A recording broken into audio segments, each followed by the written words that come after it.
débarquant à Furiani hier, l'OL n'avait a priori pas beaucoup de soucis à se faire. Gagner à Bastia, tous les gros de la Ligue 1 l'ont fait facilement cette saison. Paris, Marseille, Saint-Etienne, presque une formalité.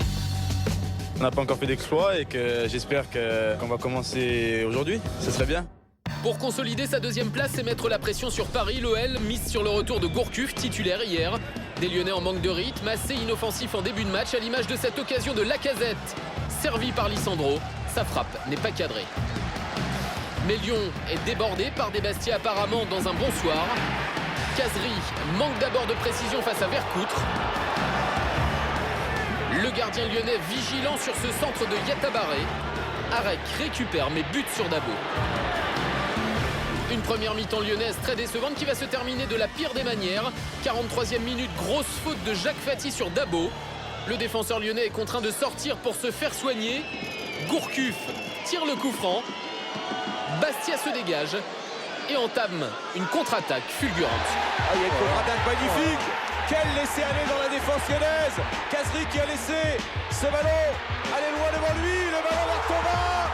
Comment une équipe aussi expérimentée que Lyon, une équipe qui joue le titre, peut se faire piéger ainsi? Incroyable erreur de placement de la défense lyonnaise. Dabo, toujours en soin au bord du terrain, n'est pas remplacé pour couvrir. Un boulevard s'offre à Kazri et Thauvin. Faute de concentration, incompréhensible. C'est un bout de gag, c'est des gamins, il faut faire attention parce qu'on a monté sur un corner. Qui sont les gamins? Mais nous, il ne faut pas prendre des buts comme ça. Ce but qu'on encaisse d'une naïveté, mais digne d'une équipe de minimes. Lyon est bien mené 1-0 et pendant la pause, les murs du vestiaire lyonnais vont trembler. L'OL qui attaque la seconde période avec d'autres intentions. Et en moins de 10 minutes, les joueurs de Rémi Garde réagissent. Coup franc de Gourcuff, Lisandro ne laisse aucune chance à Mickaël Landreau. Et égalise dans un stade Furiani silencieux. 9e but de l'Argentin cette saison et première passe décisive de Yoann Gourcuff. Lyon pense avoir fait le plus dur, mais 2 minutes plus tard se fait à nouveau surprendre en 2 passes. Dégagement de Landreau sur Kazri qui élimine 2 joueurs avant de servir Anthony Modeste. L'attaquant corse trompe Vercoutre. Bastia reprend l'avantage.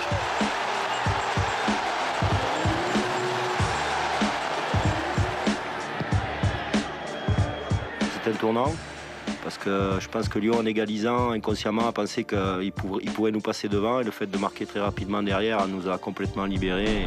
Les Bastiens ont la main mise totale sur le match. Thauvin dans son propre camp au départ d'une séquence magnifique. Il lance ensuite Beauvu sur la droite. Son centre en retrait retrouve Thauvin. Le futur Lillois de 20 ans élimine Gourcuff et marque. Thauvin au départ et à la conclusion d'une action de 60 mètres. 3-1 pour Bastia. Les Lyonnais sont KO et ne s'en remettront pas. Un nouveau coup franc de Beauvu sur le poteau. Avant une fin de match en apothéose. 87e minute. Kazri sur la gauche pour le chef-d'œuvre de la soirée. Kazri maintenant, Kazri qui va enrouler. Ouais, Kazri. Ouais, Kazri. Passeur génial, buteur exceptionnel ce soir. Le show, Wabi Kazri. Et là, il a le ballon. Dès que je dois me faire la passe, je sais déjà ce que je vais faire. Donc je contrôle semelle et j'enroule. Et énormément de réussite et énormément de bien pour toute l'équipe, pour tout le public surtout. Bastia a fait exploser Lyon 4-1 au terme d'un match sensationnel. Ambiance phénoménale à Furiani. Du grand spectacle pour un club plus habitué ces dernières semaines aux sanctions disciplinaires qu'aux grandes victoires.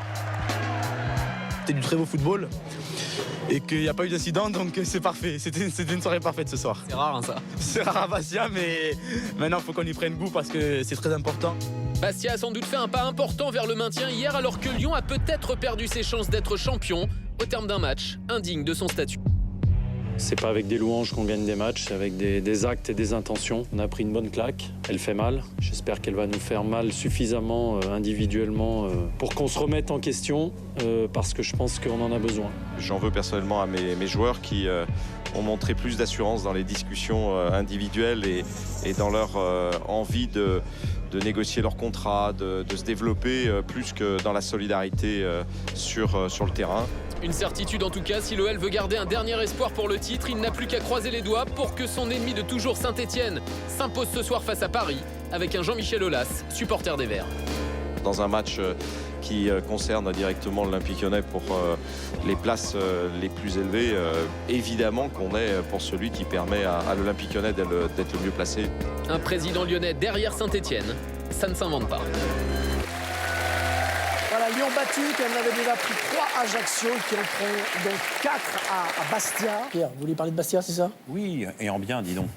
Non, je me suis régalé, j'ai vu du bon football, j'ai vu des beaux buts. J'ai vu un match sans violence, si on accepte l'action de fatigue qui prête à discussion d'ailleurs. Pas d'incident dans les tribunes, ça prouve qu'ils en sont capables. Et c'est, je déteste l'expression match référence, mais s'il y a un match référence pour Bastia et Furiani à tous les niveaux, c'est bien celui-là. Et Jean-Michel Aulas sur Twitter a souligné l'organisation parfaite du club corse hier. En tout